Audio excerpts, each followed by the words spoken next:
And Jordan Peterson! These people that you're comparing yourself to, you don't really know very well. What that means is that you see their shiny outside, but you don't see the reality of their life. There's always people out there who are doing far better than you on pretty much anything you want to imagine. And if all you're doing is seeing yourself in their reflected light, let's say, then it's going to be pretty damn dismal. But it's not a good comparison because, well, first of all, there's danger in just comparing yourself to others, period, because they're not you. And God only knows what struggles they had to undertake to get to where they were, or what burdens they're currently carrying that you're not aware of. But you can certainly contrast yourself with yourself. And that's a lot better. It is the only way. Well, it's also the only way of really measuring anything approximating proper improvement. You can actually tell when you're a little better than you were yesterday. Right.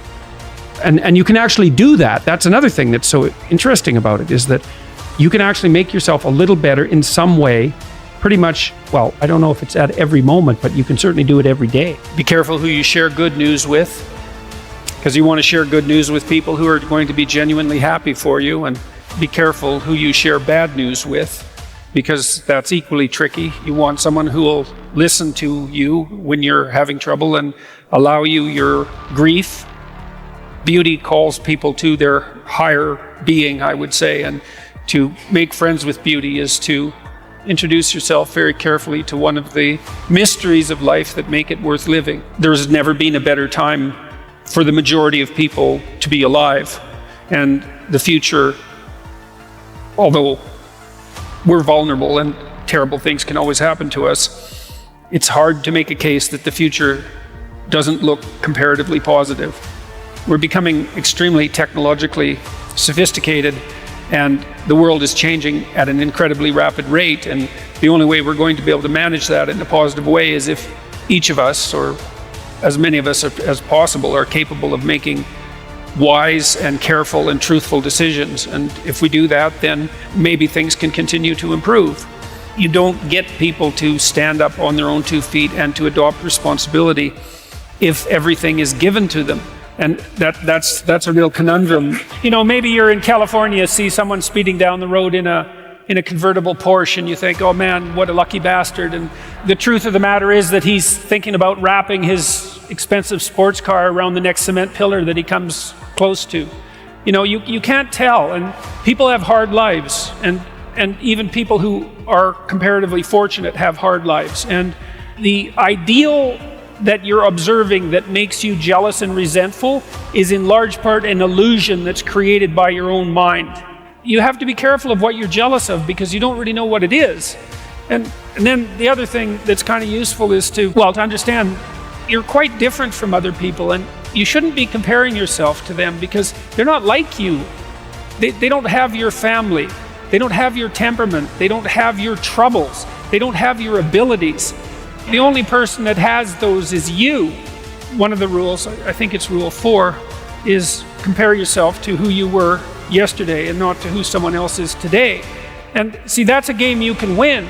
The possibility that you can make yourself slightly better on a continual basis is, I think that's something that's accessible to everyone. I think that's equivalent to leading a virtuous life. And there is something to be said for virtue and truth. You know, and that is one thing. Another thing that I've noticed about people who've been phenomenally successful is that they really do everything they can to live a truthful life. And you can get a bloody long ways by being honest. You got to know that there are differences in intelligence. It's really important. If you go into a job and you're not smart enough for that job, you're going to have one bloody miserable time. And you're going to make life wretched for the people around you because you won't be able to handle the position. But what you really want to do, as far as I can tell, if you want to maximize your chances for both success and let's say well-being, is you want to find a strata of occupation in which you would have an intelligence that would put you in the upper quartile. That's perfect. Then you're a big fish in a small pond. And you don't want to be the stupidest guy in the room. It's a bloody rough place to be. So, and you probably don't want to be the smartest guy in the room either, because what that probably means is you should be in a different room. If you want to be the best at what you're doing, bar none, then having an IQ of above 145 is a necessity, and maybe you're pushing 160 in some situations, and maybe that's making you one person in 10,000 or even one person in 100,000. And then also, to really be good at it, you probably have to be reasonably stress tolerant and also somewhat conscientious. Why is it that smart people are at the top of dominance hierarchies? And the answer to that in part is because they get there first, right? I mean, everything's a race, roughly speaking. And the faster you are, the more likely you are to be at the forefront of the pack. And intelligence in large part is speed. That's not all of it is. So if you're moving towards something difficult rapidly, the faster people are going to get there first. You're going to have to put some effort into your life. And you need to be motivated to do that. And so what are the potential sources of motivation? Well, you could think about them in the big five manner. You know, if you're extroverted, you want friends. If you're agreeable, you want an intimate relationship. If you're disagreeable, you want to win competitions. If you're open, you want to engage in creative activity. If you're high in neuroticism, you want security. Okay, so those are all sources of potential motivation that you could draw on, that you could tailor to your own, your own personality.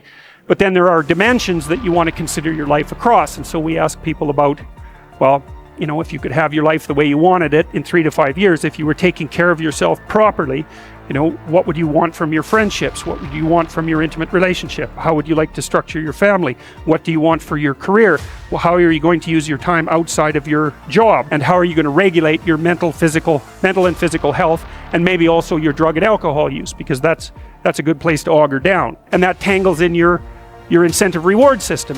We talked about the dopaminergic incentive reward system, and that's the thing that keeps you moving forward. And the way it works is that it works better if it produces positive emotion when it can see you moving towards a valued goal. Okay, well, what's the implication of that?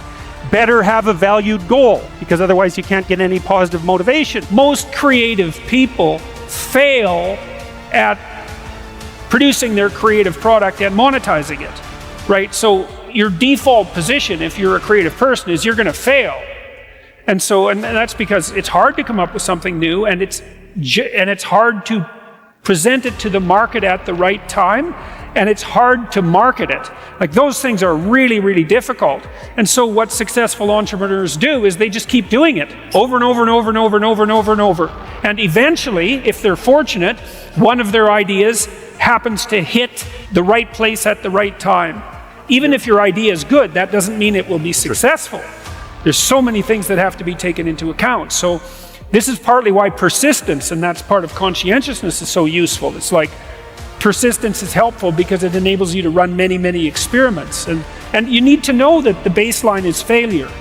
It's important, because otherwise you'll blame that on yourself. And some of that's useful because there's probably some things that you could improve about yourself. But it's very difficult to go from 0 to 1,